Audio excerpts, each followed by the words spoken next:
Welcome to the Game or Die podcast. I am your host, Ryan Moore, streaming live on Twitch this podcast for episode 60. I wanted to do something a little bit special for episode 60. So again, I am streaming live on Twitch as I do this from my studio here in lovely Columbia, Tennessee. And basically, I just wanted to do a quick podcast because it's been a little over a month since I podcasted last time. And unfortunately, I went through a little bit of a ordeal health wise. Nothing too bad. I came down with an extremely bad case of poison ivy. And man, that Batman villain does not mess around. Holy freaking crap. It scared the crap out of me, to be completely honest. So I was down and out for a couple weeks here, and I really wasn't able to do anything. I did go to the doctors. They got it all taken care of. I've been on medication and steroids and all that crap, and my body did not react well to it. So I was laid out for at least 2.5 weeks. And in that time, I played a lot of video games, but I also stopped playing video games for a little bit. It's a bummer because my wife is actually in California when it started up, and I had like a week and a half to myself, and I just was like, I'm so excited. I'm going to play so many video games. And man, I couldn't play video games for a while because I was so just in my own mind about what was going on with me because I've never experienced that before. And yeah, it was a little bit itchy, but it was just like, I'm not going to go into the gory details, but it was bad. Anyways, so I first started off by playing something exciting. I was really, really excited about this. It was the Forza Horizon 5 DLC launched in late April or August, and it was the Hot Wheels DLC. Now, I am a big Hot Wheels fan. A little bit. I mean, I was when I was younger, and I want to tell this story a little bit briefly because it's a little bit of a bummer. So heads up, but also I wanted to kind of honor the person a little bit too. My podcast, I can do what I want, and it makes me feel good to remember him this way. So basically, when I was younger, I had a neighbor, his next door neighbor. His name was Vito, and he had a brother named Peter. And Peter and Vito, man, they were awesome. Some of my best friends for a good chunk of my life. We lived next door to each other. Our families were really close as well, and they're still really close. And this is why I know what happened too. So when we were younger, they loved Hot Wheels and Matchbox cars. So I was always gravitated towards those toys, because of them. I really wasn't super, super into it. They loved Legos, they loved Hot Wheels, and by association, I loved it too. I really grew to love it because they loved it so much. So I've always had a fond memory of Hot Wheels because of them. Going to the Target and by our house, and his mom would carpool us, to school and back and stuff like that, and it was a joy. And unfortunately, I just learned I think it was earlier this year or late last year, Peter actually passed away, and it's a real like blow to me because I haven't had a lot of people in my life pass away luckily. So even if I haven't seen him for a couple decades, last time I saw him was probably I was like 17 years old, and I haven't thought about him for years. And then I hear he passes away, and it really bummed me out, and really was a whatever you say to that type of situation. So when this Hot Wheels DLC came out, I immediately thought of him, and I was on the fence about playing it and buying it, and I went, you know what? This would be something interesting to talk about. This would be something to kind of be able to, air my thoughts on the terrible situation of this guy passing away. And my heart goes out to that family because they were like a second family to me for a good chunk of my life when I was younger. And so I wrote a review of the DLC and I never posted it. And I don't know if I want to or not, but it was just one of those things that, man, he just was on my mind every single time. So, Peter, man, I played this game because of you, and it was really, really, really, really fun. I enjoyed it so much. There are some things that weren't my favorite out of it, though. When you play this game, Forza takes itself fairly serious. It's got all real world cars, but it has such a fun nature to it that that's what I gravitate towards. You can call it a more arcadey style of racing game, and I love racing games. I've kind of found this out again recently. I kind of forget about it, and then I remember, oh crap, I really, really like racing games. So what I did is I was playing San Francisco Rush. I was playing a little bit of Wave Race 64. I was playing a little bit of Burnout Revenge on the 360 just a couple days ago. And I went, man, I really like racing games. And I was thinking about this Hot Wheels DLC that I played. And I gravitate towards the less super serious. You can call it sim arcade style or simulation racing style. Take your Gran Turismo and your original Forza Motorsport series, and those are those types of games. And I've never really liked those. And again, Peter and Vito, man, when they got a PlayStation, they loved Gran Turismo. Oh my gosh, they were so in love with that series. And I remember playing it and really not getting it. It felt like, and I was younger too, so I didn't really get into the driving aspect of it. Even though I was not old enough to drive when that game came out, it didn't feel like a car probably felt to me driving. It felt very slow, very pulled back. It felt like it was being held with a rubber band when you were driving. Like the car was just being pulled back every time you would try to accelerate. And I haven't really gone back to that series much. I remember when Gran Turismo 2 came out and it had double discs and all that, and I think one of my friends had it, but I never really played it.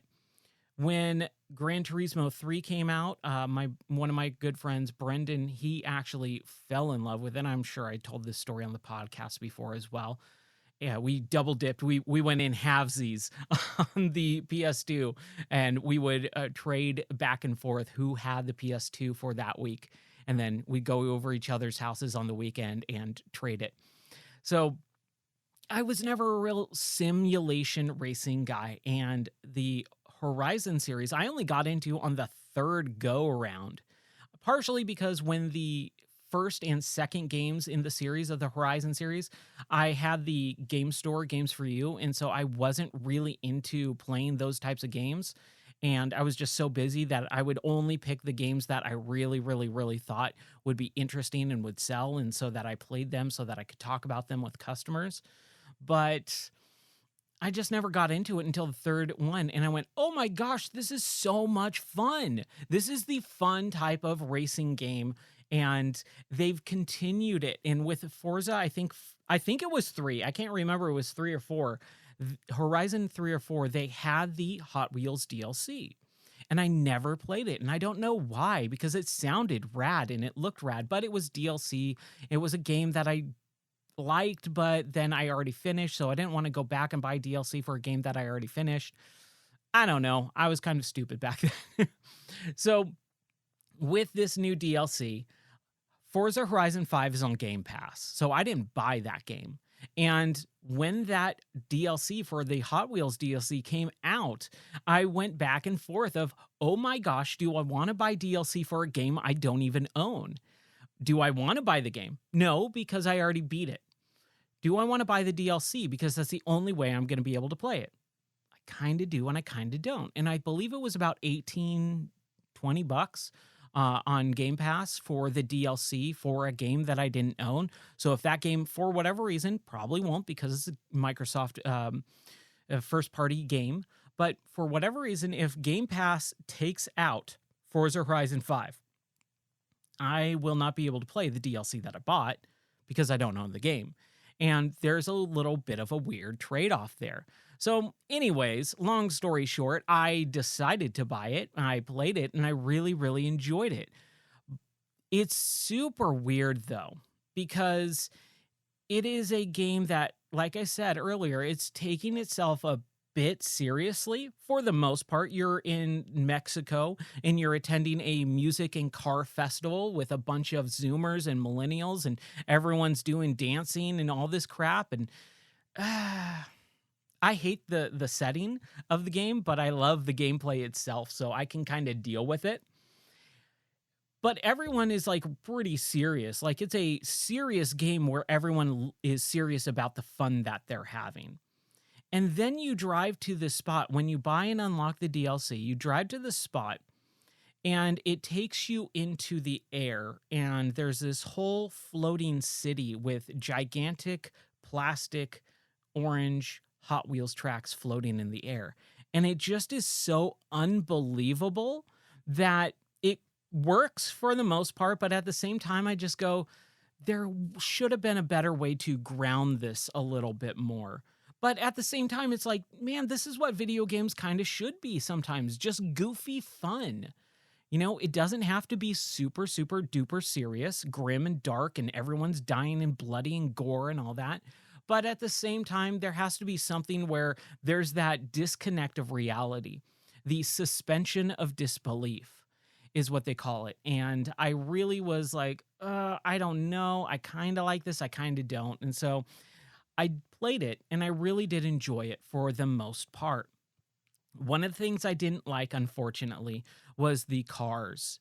Now, like I said, when I was younger, I would buy a bunch of Hot Wheels cars. And the last time I even thought about Hot Wheels was back when Toys R Us was real and around, and they were going out of business. And I remember I was part of, I think I'm still part of it, the Back to the Future subreddit. And people were posting that Toys R Us was getting rid of all their Hot Wheels and they were starting to go on sale. And they came out with like Back to the Future branded Hot Wheels limited edition cars. And I went, if I'm gonna buy a toy, that's the toy I want. I'm not a big fan of collectibles or toys or like these adult versions of action figures anymore. I think it's kind of a little bit weird. I also am just not the physical memorabilia type of person I used to be, partially because of what happened with all of my memorabilia and collectibles that I had. I had a flood in my house or water damage to my house where I lost pretty much everything that I collected throughout my entire life. And I had hundreds of thousands of dollars worth of collectibles, and the insurance would only go X amount of dollars. It was deemed a total loss situation. So it was really, really big blow to me personally to lose all this stuff that I collected over my lifetime and then try and redo it. And at this point, I'm just like, dude, if I'm not going to use it, if it's just going to sit on a shelf, it's worthless to me. I'd much rather have a digital version for the most part where I can access all this stuff like comics, movies, video games, TV shows, all this stuff that I can, even magazines, I can digitally access at any point from anywhere in the entire world on my phone or tablet or computer. That is so much more valuable to me than having it stuck away in, something like behind me where it's like this showpiece. Now, I do have some of that stuff. I think right behind me, my wife got me a Cuphead mug for Christmas a couple years ago, and I have it sitting behind me, and it's a display item. I'm never going to use it to drink out of, but it is super cool. So there are certain things. And with the Hot Wheels DLC, like I said, I really do enjoy that company and the brand and all that, but the cars that they picked for it were kind of a little bit of a letdown. There's like 12 cars maybe that you get to use, and out of all of them, there's like 2 that are actually even remotely interesting. They're all kind of very generic, very basic cars. Now, they say they're iconic, which is like the buzzword of the last several years. Everything everywhere is always the iconic version. If you ever hear someone say this iconic piece, they don't know what they're talking about. They're just reading off of a script that someone else wrote. Rant aside, I played the DLC and I was super excited to get into the cars, and the cars just felt kind of like a dud. Reason being is because of the ramp of progression, which is nice. That ramp of progression, when you play the DLC, you start off with the bottom tier, and then you progress through the tier sets or the I want to say licenses of cars. I don't think that's it, but it's basically like you have the class of cars. So you start off with like a D class car, and then a C class, and a B class, and an A class, and an S class, and an S2 class. And the progression is really nice because if you just started out with because again, I beat the game. This is DLC after almost a year of this game being out. That if you started out with your souped up car, you would just not really have a whole lot of fun. You beat the DLC super quickly, and there would be no challenge to it. And I get that. So it was really nice to be able to kind of ramp, speed up, and go, okay, cool. I'm starting with this car, and then I'm going with this car, and then I'm going with this car. But the cars that they picked for them, for the Hot Wheels branded ones, were just kind of very generic and boring to me. There's one called the Bone Shaker, which again, I believe is iconic. And there was one that is really interesting. I've never seen it before. And again, it might be iconic, but it is this really long, like almost Volkswagen bus looking car with its middle section of the roof lopped off. And in that section is a like table like platform and two surfboards on either side. And it's supposed to be like, and you use it in these water run, flume run sections with water pouring down the sides and going into the middle of each ramp. And it's a really interesting, really fun type of setting for it. But those were the only two cars that I could even remotely think of. I think there's a hot rod. Oh, there's also another one that is, I think it's called the Blade. And it's got like this super shiny chrome like exterior to it. And it's super fast. And that's like the big thing. Like that's a big unlock for that. Everything else is just, again, very generic. And at some point over the course of me playing this DLC, I just said, I'm going to use my own cars. For whatever class. So I would use my Subarus for, certain classes, or I would use my, I really dig this car, the new Ford Broncos. I'm not a Ford person. I'm not a Bronco person, but man, those new Ford Broncos look rad. So I played with that one a little bit. I have a Jeep Wrangler that has the paint scheme or the livery of the Jurassic Park Jeeps, like the gray and red. And there's a couple other cars that I use. Oh, yeah. And so when I finally unlocked the S class for the last several missions for that, I was able to use the car that I beat the game with, the car that I loved using, which was the DeLorean. Man, they've got a DeLorean in that game. And that was like the first thing that I set out to get. I was like, how do I get the DeLorean? How do I get the DeLorean? And it was supposed to be like an unlock if you did like weekly challenges and blah blah. And I just did not want to do it. So there's like a auction house in that game, which I could give or take. I think it's an interesting idea. I think it kind of sucks though.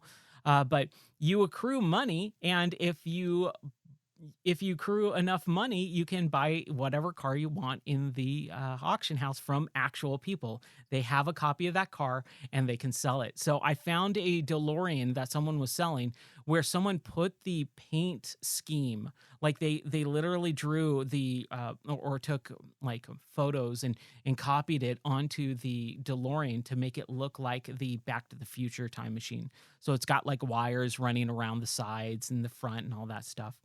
So that was the car that I used, and I souped it up to S2 class. So it's like the fastest car in the entire game. And so when I unlocked that progression skill of being able to use it, that's what I used. And man, it was really fun. But it was an enjoyable DLC. It's DLC. Was it worth 20 bucks? Absolutely. Was it worth more than 20 bucks? Probably not. But I had a really fun time. And right after I finished it, that's when I started realizing like my poison ivy thing was kind of getting messing me up in the brain, and I was getting really itchy and all that stuff. So I started freaking out, and I just kind of zoned out for like a good week almost. And I wasn't feeling great. I wasn't doing great. So I kind of just stopped playing games, even though my wife was out of town and I was dealing with the animals and was dealing with all this other stuff. I just kind of sat around and watched pretty much the entire series of King of Queens, which was a show that I really loved when it was on. I loved that show when I was younger. And for whatever reason, I have like a Plex server with like over 7,000 movies and like like 500 plus TV shows, like streaming apps, like streaming services got nothing on me. But for whatever reason, there was a show or a person on Twitch in the, I think it's the always on category, and they were streaming King of Queens episodes, and I was like, you know what? I'll just watch this while I make dinner. And so I made dinner, and I was watching it, and I was like, I'll watch another episode. I'll watch another episode.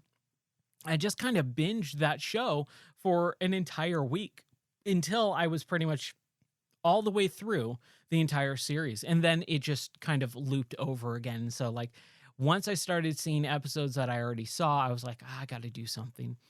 So my wife came back, helped me out with all the stuff and going to doctors and all that fun stuff. Oh man, that was an ordeal.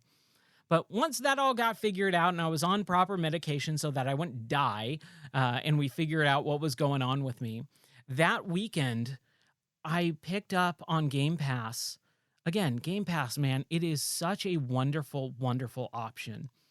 And in our Discord server, if you're not a part of it, you can go to couchmoney.org and join our Discord server. That's a great place that me and a few other people talk, and we talk about video games. And we were just talking about this, but Game Pass is such a wonderful thing because there are so many games that I would never take a chance on. I would never buy, but because it's technically free, I can load it up and play it and see if I like it or not. And again, if I do like it enough, I can buy it if it's going to be something that's going to be part of my weekly, daily activity of gaming. Very rarely happens for me. I'm a kind of one and done type of guy, but it's there and it's rad. So there's this game called Vampire Saviors. And oh my gosh, I really, really, really, really gravitated toward this game. It took me about 30 minutes to really get into. Because what this game is a very, very small little game. And even to buy it, like buy it outright, I think it's like $5. And if you have it on it's free on Game Pass. If you have no Game Pass subscription, it's $5. And if you have a Game Pass subscription, but for whatever reason you want to purchase it, it is like $2 or $3. So it's a super small amount of money for this game that I dumped 17 plus hours into. It is insane how awesome this game is.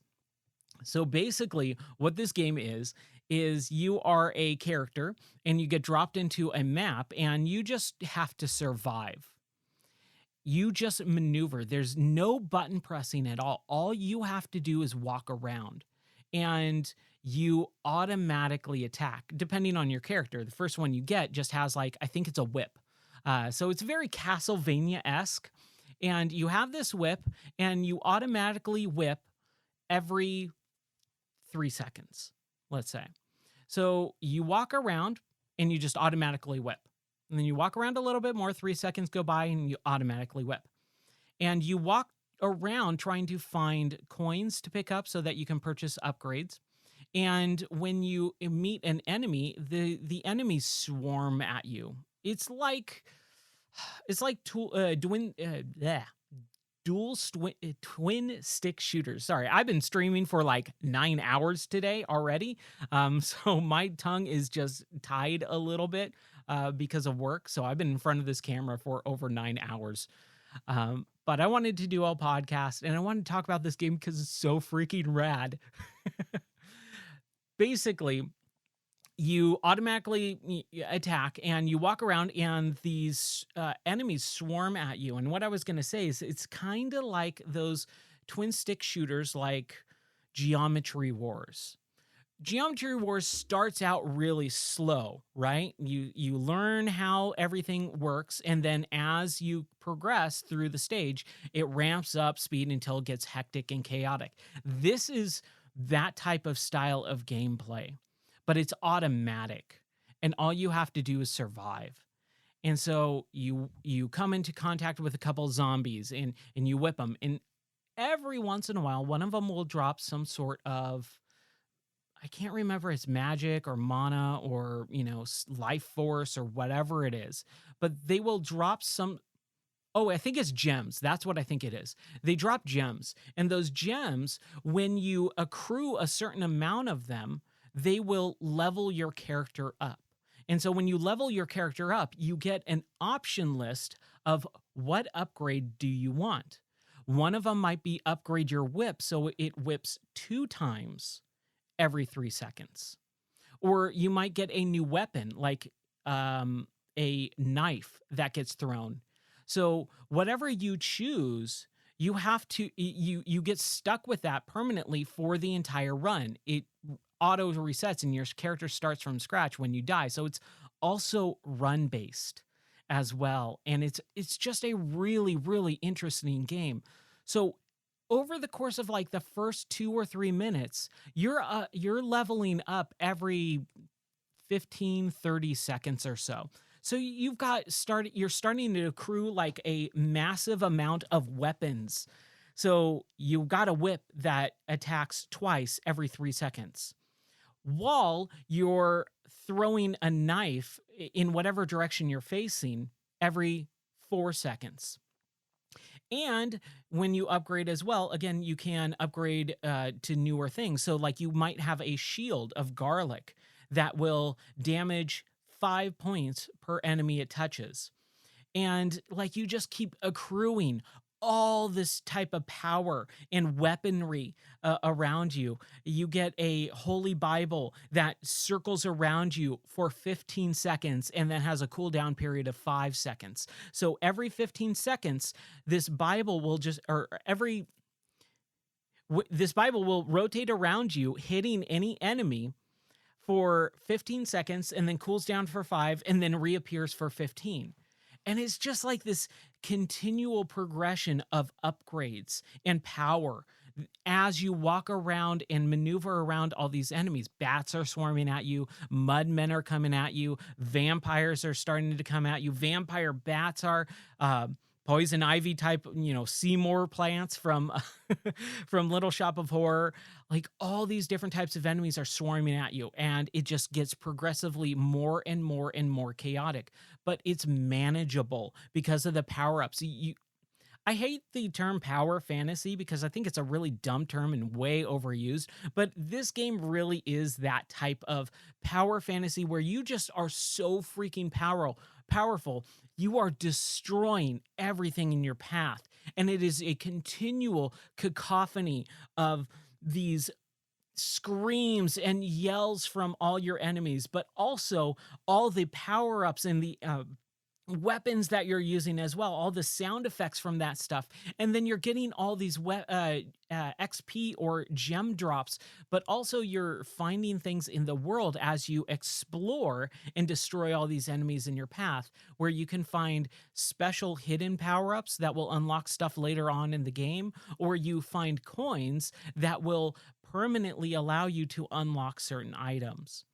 So as you progress through the level, there is a time limit on these levels. So I think it's 15 at the start, and then it goes to 20 or 30. And when you hit it, basically the Grim Reaper will just come and kill you. It's kind of like Ski Free with the Yeti, and it's really, really rad. So as you can see, as I'm talking about it, I'm just like smiling because this game is so freaking fun that Everyone should be playing this game. It costs you nothing if you have Game Pass. If you don't have Game Pass, it costs you $1 for a single month. And if you don't even want to do that, or you had Game Pass and now you can't get the dollar, it's like $10 per month, $15 per month for unlimited, which is both Xbox and PC Game Pass. It is just mind blowing that this game is basically free / like less than $5. It is so worth it. And like I said, it's a short, small type of bite-sized game, but I dropped 17 plus hours into it in a single 2-day weekend. That is how much I loved this game. And I streamed it online.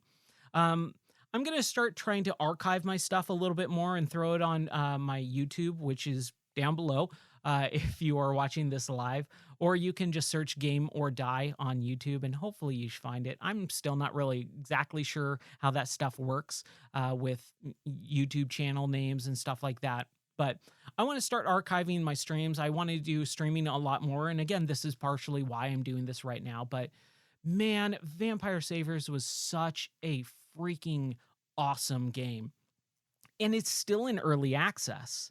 It's really interesting because I randomly selected it while I was sick and not feeling well. And I went, I just want to play some. Oh, that's right. I saw this game in January or February when people were talking about it. And for whatever reason, I kind of just disregarded it. And I'm really glad I did, because I wouldn't have had that experience now. I might have had it a little bit earlier, but there was a new update that dropped like the day before I started playing it. And it's like, apparently it's this massive, massive update where it's like, they're saying it's not the one update. And what that means is it's not the 1.0 update that everyone's hoping for, but it's getting close, I believe. So the game is pretty much, as far as I know, very, very close to being finished. There is so much extra stuff that they drop. There's tons of levels. There's tons of activities. There's tons of unlockable characters. And there is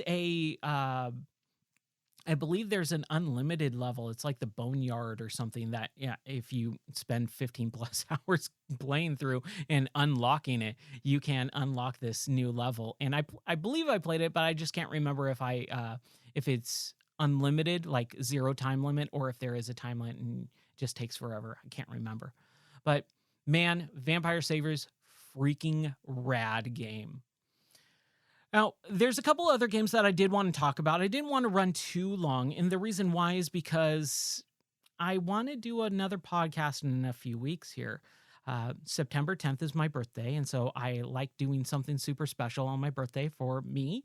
And I'll probably do a stream or a video or a pod. I podcasted last year on my birthday.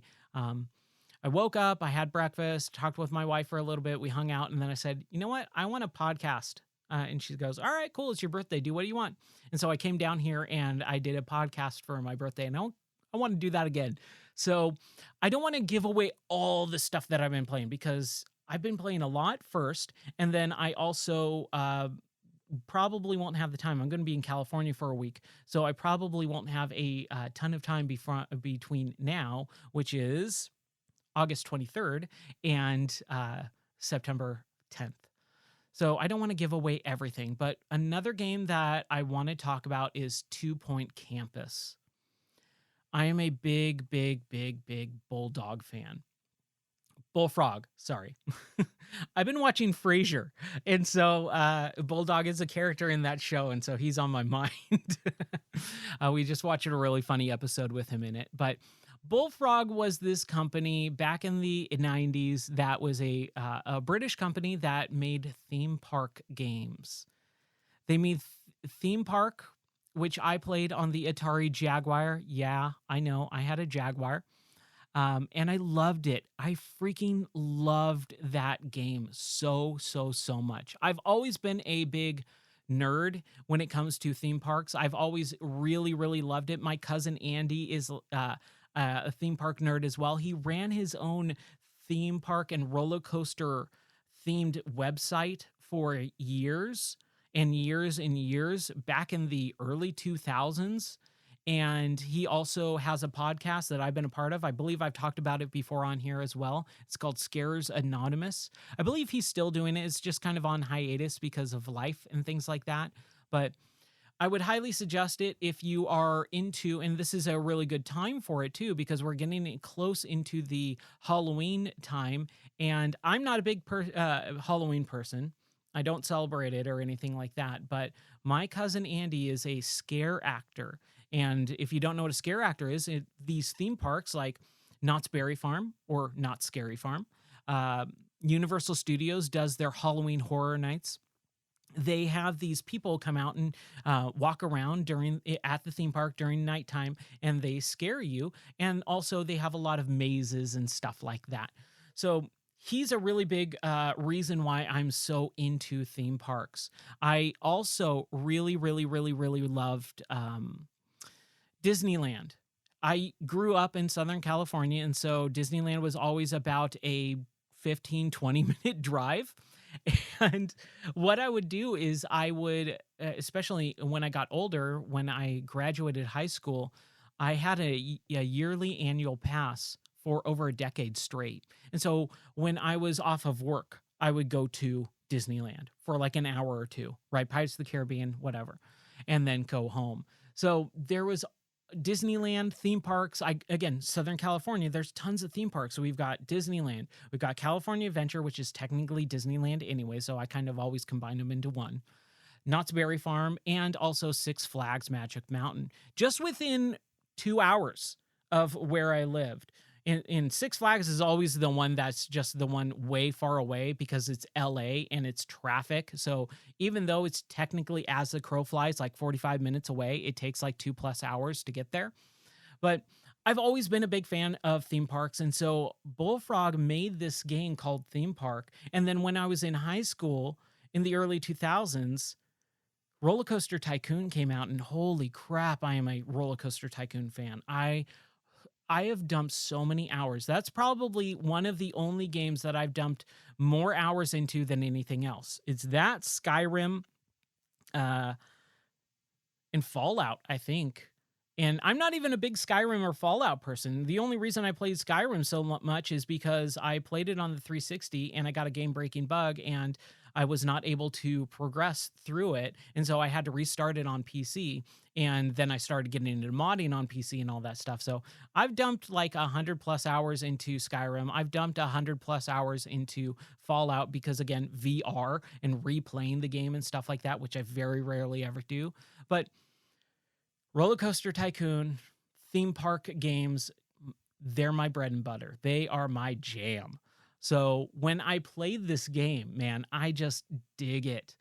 And the developers got bought by EA, and EA destroyed it like they do with everything they buy. Every game company that they buy, they pretty much destroy and leave rattered in their closet and never to be heard from again. So some of the original developers created their own studio called 2 Point Studio a few years ago. And they came out with a game called 2 Point Hospital, which is basically a spiritual successor / reboot / we want to do the same game but modern of their second game, which was Theme Hospital, where it takes you being a creator of a hospital, but in a very kooky, cheeky, British dry humor type of way. So when that game came out a couple years ago, 2 Point Hospital, they started creating this universe.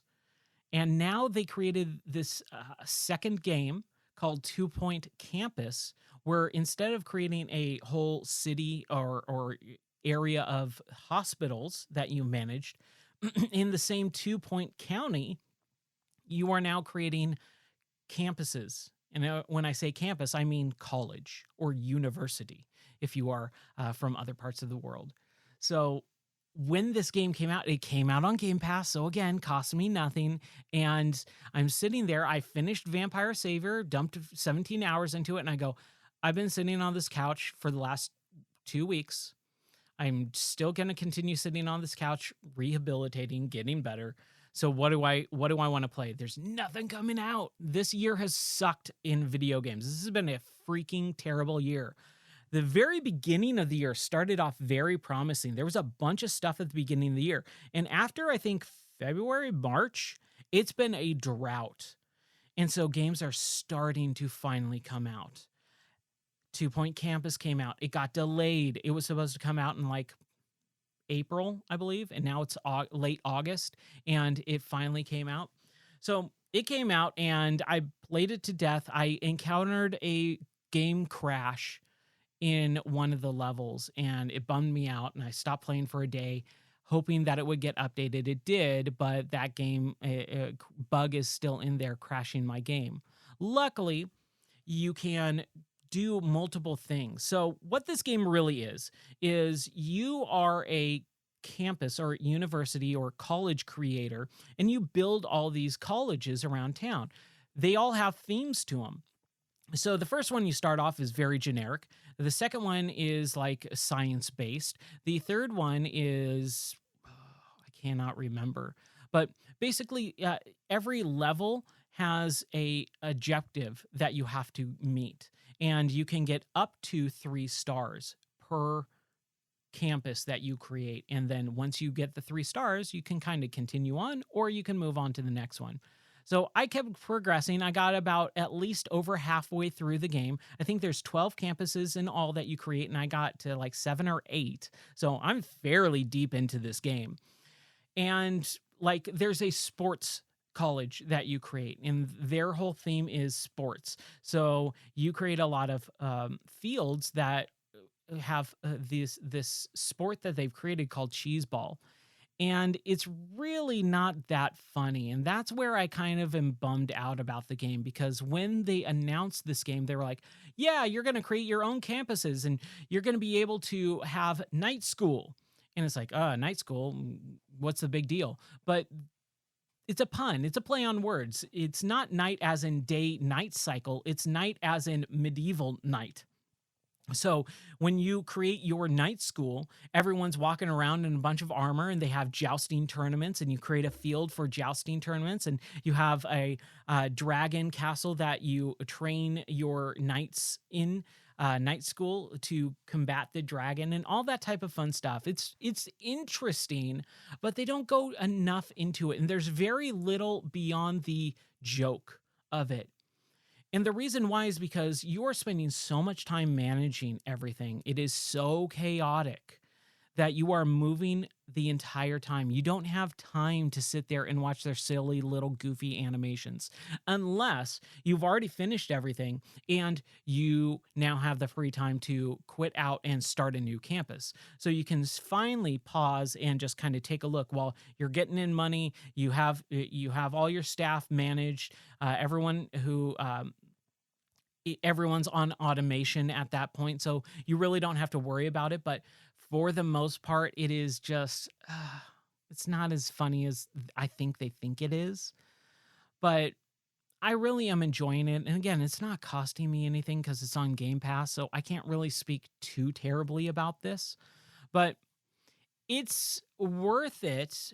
But the ultimate goal, I think, is that they are moving towards, they're building a universe, because they built 2 Point Hospital. Now they're doing 2 Point Campus, and they're kind of starting to tie it all together with the in-game radio DJs. They kind of talk a little bit about a hospital. They kind of use some of the same jokes and go, oh, that's for the hospital, and stuff like that. So they're building this universe of the 2 Point County, and I really hope their next game is 2 Point Theme Park.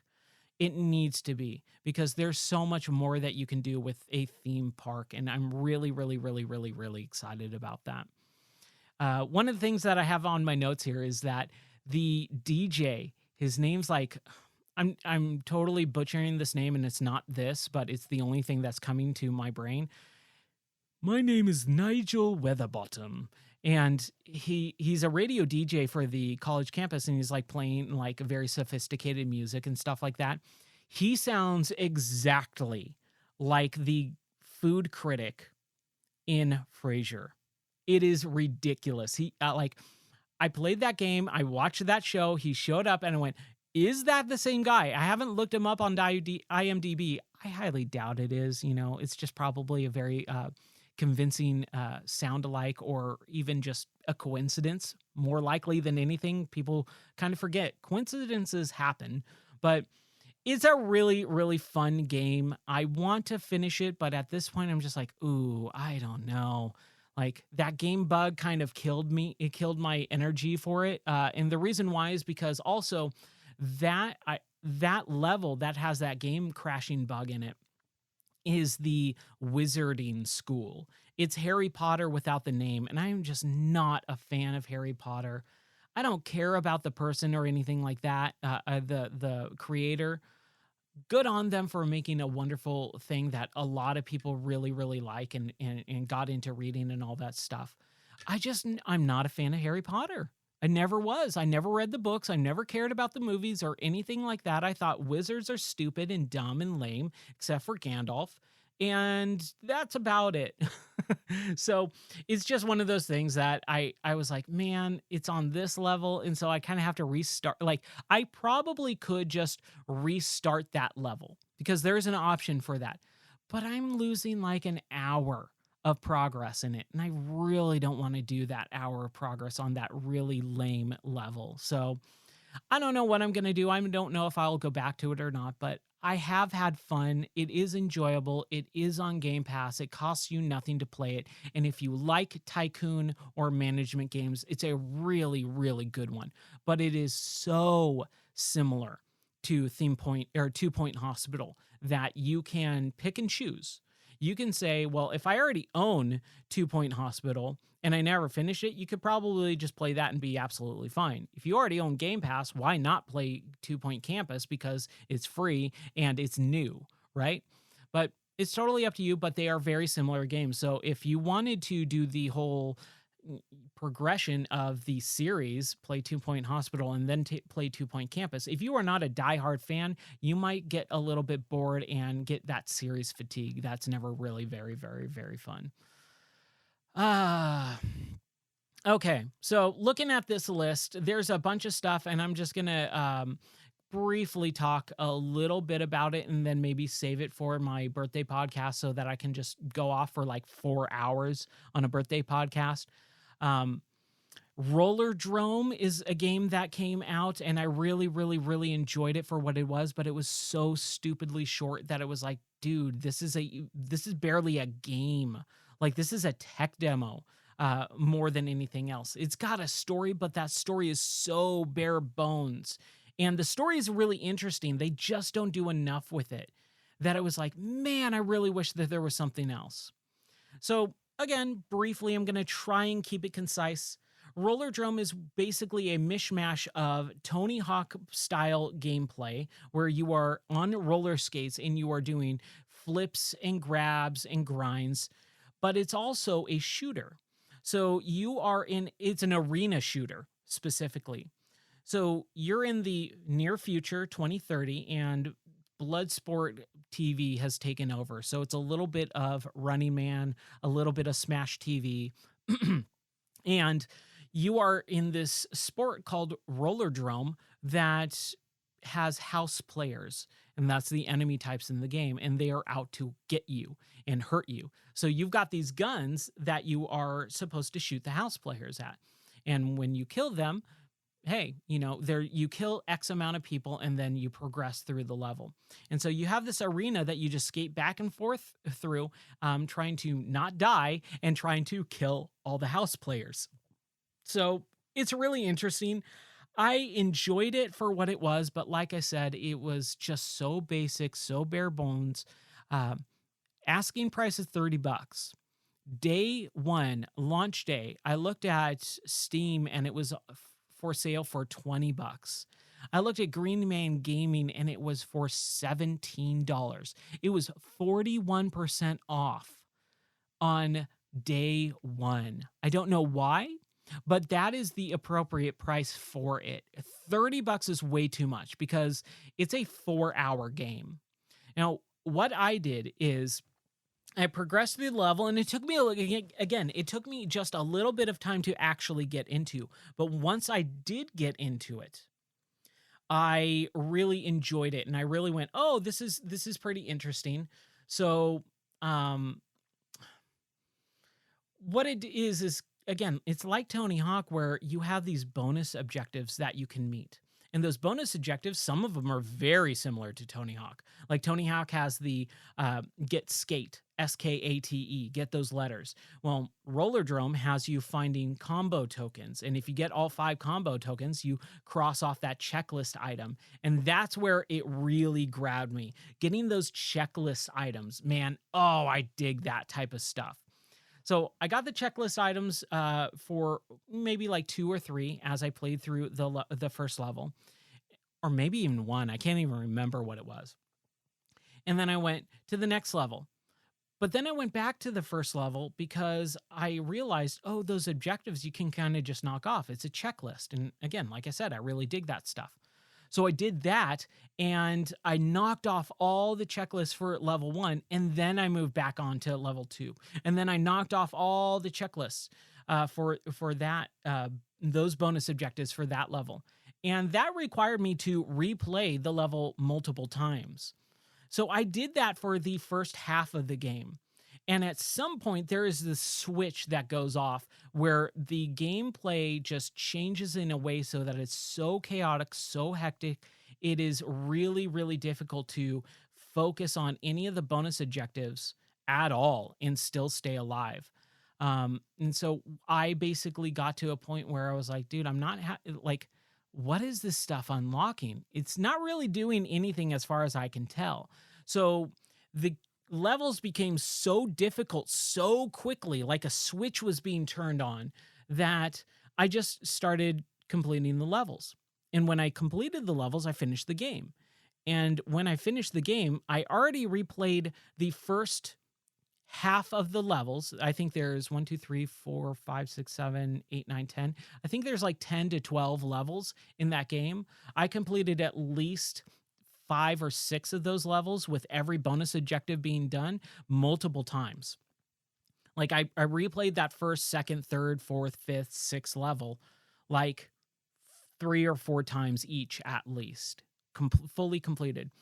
And since I noticed that there was nothing really being unlocked, I wasn't getting any progression, I wasn't getting better life or anything like that, I just completed the game. And when I completed the game, I was at 5 hours.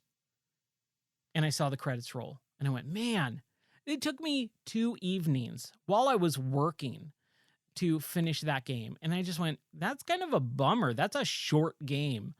There wasn't a whole lot of fanfare. It was on E3 as this is a real thing. And when it came out, like not a whole lot of people talked about it. But it is a really fun game. But again, it's not worth $30. My $10 would be perfect because it's, again, more of a demo. But $10 does seem a little bit cheap for what you're getting. 15, $20, man. Solid. Hey, I'm buying this video game. Cool, I got it. But $10, I think, would be a perfect sweet spot for everyone to be able to recommend it to everyone. If you like this type of gameplay style, know going in that it's a short game, and $20 might be appropriate, probably pretty appropriate for that game. But I think the biggest bummer is that they did not make it so that the story is more involved. There is so little bit of story in there, and it is really interesting. The little things that you get to see is really interesting, but it's just not there. So bummer, right? Well, I think that's gonna do it. There is a couple things that I did want to talk about, looking forward to a couple games. Now, I wrote this list for my podcast a couple nights ago, and I actually recorded the podcast a couple of nights ago, but I kind of went off on a rant on something and I just didn't really want to release it. So I'm re-recording it. For one reason or another, I just didn't think it needed to be said. And I said it anyways. And I was like, you know what? Probably is just better if I re-record this. I want a more entertaining and positive podcast. So I wrote this a couple days ago. I am looking forward to Destroy All Humans 2. When that game came out on Game Pass, again, Game Pass, freaking awesome. Get it. It's so stinking worth it if you like video games. But It came out on Game Pass last year, and I really liked the Destroy All Humans original first game. I played it on the original Xbox when it came out, but I never finished it. So when they remade it, I was super excited, but it was always on. It was not on PC from what I remember, or it was still really expensive. I definitely know it was on PS4 and Xbox One, but I'm not a big console gamer and I moved and all this stuff. So it was just one of those games that I just kind of forgot and never got it. So it came out on Game Pass and I was like, dude, I'm totally playing this. And I played through it and I loved it. And then they announced that they were doing a Destroy All Humans 2. So I've been waiting for it and it comes out at the end of the month in like 1 week. I think it comes out from a week from today. And so I'm super, super, super, super excited about it. Um, Now, the other one that the shoe drops. I wrote this a couple days ago. I was excited. I don't even think the word excited is it. I was cautiously optimistic about the new Saints Row game because I really liked the original when it came out. Did not care for 2. 3 I didn't play until after I played 4. I played 4 first and then I went back and played 3. And I really enjoy those games. I think they're fantastic games for what they are, which originally was a GTA clone on the 360 when GTA wasn't on the 360. And everyone was going, oh my gosh, why can't someone make a GTA game on the 360? Volition did, and they made Saints Row. And so it was a very, very, very rip-off style in the parody of GTA, and which is itself a satire, right? So when the second one came out, I did not really care for it because it felt really odd to me. And a lot of people say it's way more grounded, which is fine. I have no problem with that. But the third one in the game just kind of goes overboard. I remember playing. So I did play 3 when it first came out, but I played the first mission or 2. Like I play where you do the bank heist, and it has the Kanye song and all that, and I didn't even know who Kanye was, and I didn't even think it was that good of a song back then. But everyone lost their mind over that game. And then when 4 came out, I was really interested in playing something. And so that game just kind of dropped in my lap, and I went, sure, I'll play this. And I loved it. And so then I went back and played Saints Row 3 and went, oh, okay, I see why people really like this. It's very, very, very, very, very similar to 4, obviously. And I like that series. I think Saints Row is a great series. And when they ended it with 4 as we have to rebuild history, I went, oh my gosh, there's so much that they could do with it. And they could have basically been Assassin's Creed parodies at that point. But unfortunately, they decided to reboot it and they went with a very, very, very different tone for it. So everything that I've seen, I was like, oh, I don't know if this is going to work. I hope it does. I hope it does. And the game dropped yesterday, I believe. And oh my gosh, people are losing their minds of how bad it is. So I was cautiously optimistic. I was looking forward to maybe getting it on for $40 or so. And for $40, I can play that type of game and feel fine about it. But oh my gosh, it sounds so bad. Not just because of the political stuff in it and the way that everyone is trying to be this woke style and all this stuff. It is more the fact that it is so buggy. It's so tone deaf, and the fans wanting to have something like the original games, which were super over the top. This sounds like a game that was designed in 2009. A perfect comparison is the Duke Nukem Forever game that we got. It felt so it seems, because I haven't played the new Saints Row game. So it seems it feels like a game that was designed in 2009 and never improved upon. It was just built, held back, and then released now. But with people like executives tinkering with the formula of, hey, this style of character is politically incorrect, so maybe make them this color instead. Like, how is that helpful at all? So it feels like someone just got their hands in the formula, didn't understand why people like that game, and then just messed with it completely. And it's a bummer because everything I've heard about it immediately switch that switch off in me, where I went, I don't want to play this at all anymore. I'm not even curious about it. Like, I just don't want to even remember that thing exists. And it's launch day. I think it launched today or yesterday. Either one, it doesn't matter. That game apparently sucks, and it's riddled with bugs. It's an unfinished state, like Batman Arkham Knight on PC. Terrible. Way worse, because I played it on PC on launch day. I played Arkham Knight on PC on launch day, and I had no problems with it at all. But I got banned from NeoGAF because I called people a bunch of babies. And so I was dating my wife at the time, and we went to GameStop, and I just picked up a copy of it on PS4, and I played through it because I wanted to show her it. But other than that, whatever. So Saints Row, probably never going to play, and it's a real big bummer that it is not good. But I think that's going to do it for this podcast.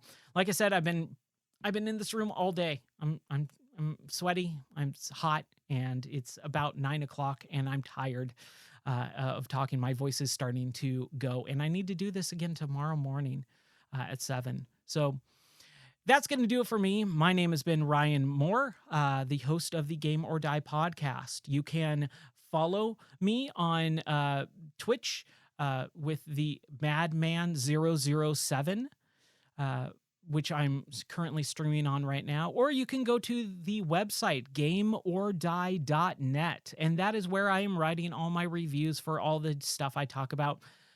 I'm a little bit different than most people, where I write reviews for games that I fully complete.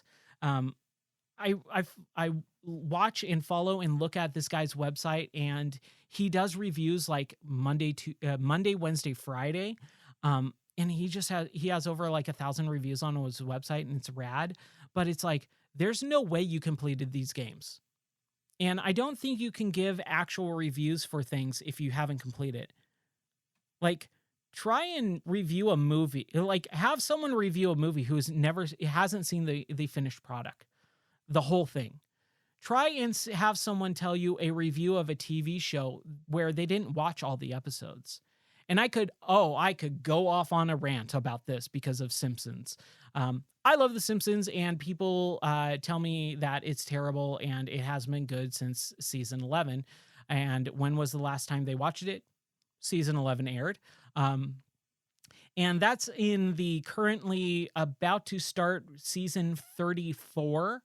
So they have not seen over a third of the actual series. They've seen 1/3 of the actual series, and they're telling me the series is terrible. Doesn't make sense. Again, I could go on a rant. I'm not going to. That's going to do it for the end of this podcast. Thank you very much for watching. I've been your host, Ryan Moore. Again, go to gameordie.net to actually look at my reviews for the games that I actually complete. I write reviews like a person talks about video games. I'm not going to tell you every single mechanic of the game and how it's laid out. I write my thoughts on the game, and I think that's way more valuable and interesting. But I'll leave it there for now. Thank you very much for watching, and I will catch you next time.